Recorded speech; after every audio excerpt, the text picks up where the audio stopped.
You used to say everything on your mind. Now, you barely say anything at all.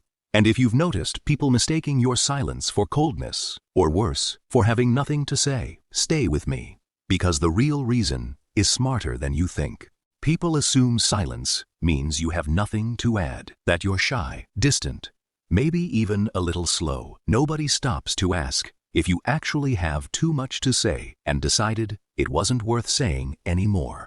Here's what almost nobody talks about. The more you learn, the more you realize how much can go wrong by speaking too soon. That's not fear. That's a pattern, and it happens to almost everyone who thinks before they speak.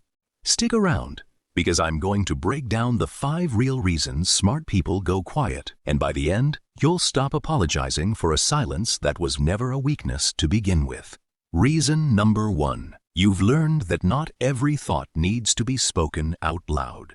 You used to say the first thing that came to mind. Now you filter it, weigh it, decide if it's even worth the air. Not because you're holding back out of fear, because you've learned most words don't need to exist. Reason number 2. You've been punished for being honest before.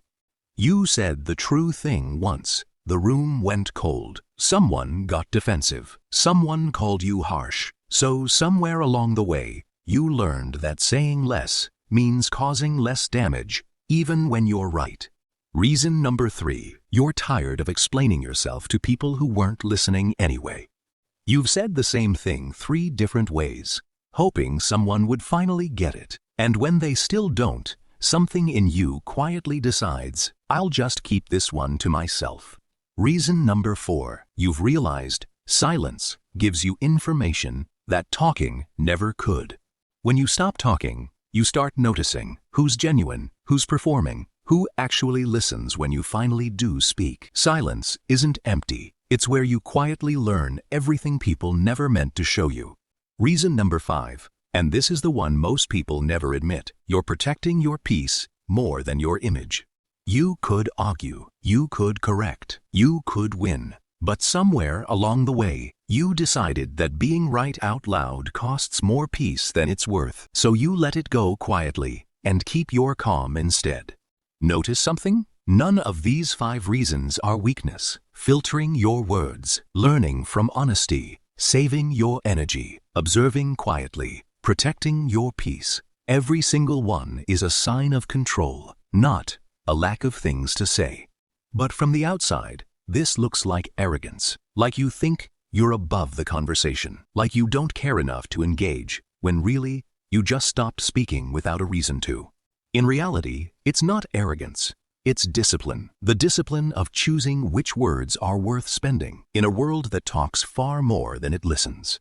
Now, does going silent always mean you're shutting people out? No. There's a difference between silence that protects you and silence that isolates you, and mixing the two up is where most of the misunderstanding comes from. And if your silence isn't a choice anymore, but a constant shutting down, a sense of pulling away from everyone, including yourself, that's worth talking to someone about, not carrying silently.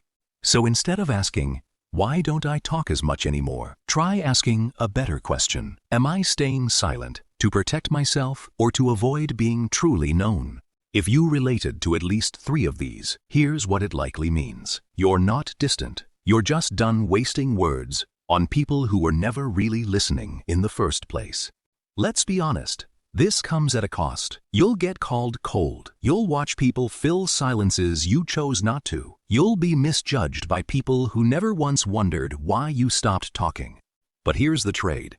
The few people who earn your words get the real ones. No filtering, no performing, no holding back, just truth. And that's rarer than 100 conversations that go nowhere. So, how do you make this easier instead of heavier? First, stop mistaking your silence for a flaw you need to explain to people. Second, speak when it actually matters, even if it breaks the silence you're used to. The right people will notice the difference. Third, stop treating your quiet as something wrong with you. Some of the strongest thoughts never need to be said out loud. Fourth, let the right people earn your words slowly, even if it feels risky. Speaking freely is only frightening until you find someone worth it. You're not the person who has nothing to say. You're the person who stopped saying things just to fill the silence. That's not a small distinction. That's the whole point. So, if you've gone quiet, even while your mind is louder than ever, don't rush to fix yourself like something's broken. Ask which of these 5 reasons is actually true for you and start there.